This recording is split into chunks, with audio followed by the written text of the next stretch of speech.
What if the year that almost broke you becomes the year you walk into the future healed and still standing? The year I walked into the new year cancer-free. I still remember the sound of my breathing that night.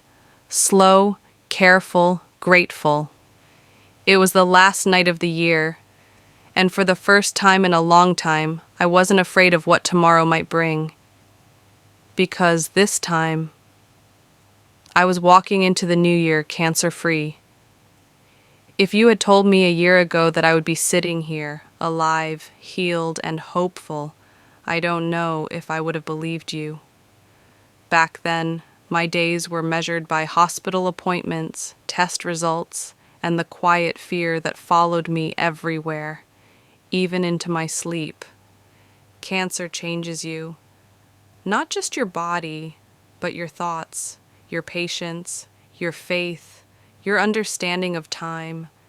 There were days I smiled in front of people and cried alone at night. Days I pretended to be strong because I didn't want to scare anyone.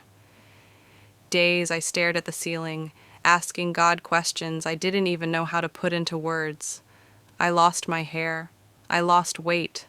I lost my sense of control. But what hurt the most wasn't the pain. It was the uncertainty, the waiting for results, waiting for good news, waiting to hear the words that would decide the direction of my life.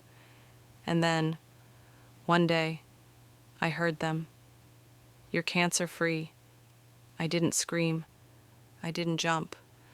I didn't even cry right away.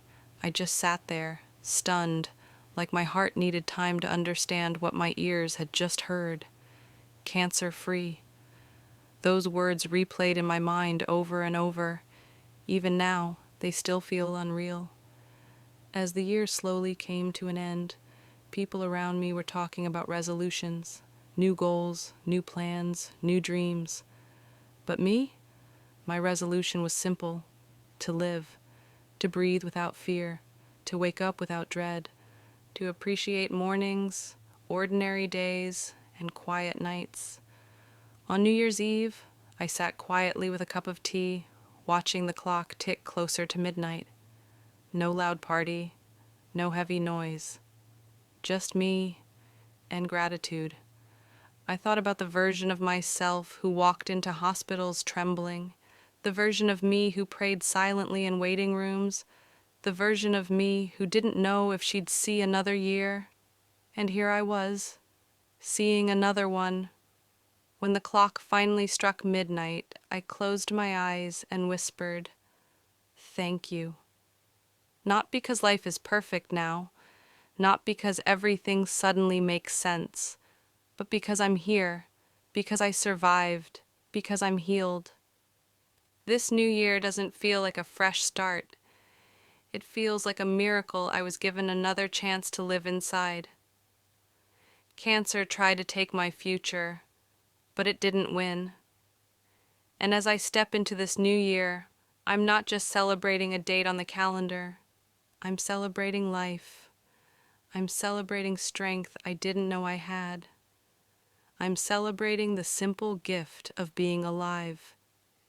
If you're listening to this and you're still fighting, don't give up. And if you've survived something you never thought you would, walk into the new year proudly. Some victories don't come loudly. Sometimes they come quietly, with a heartbeat, with breath, with life. And this year, I enter it cancer-free.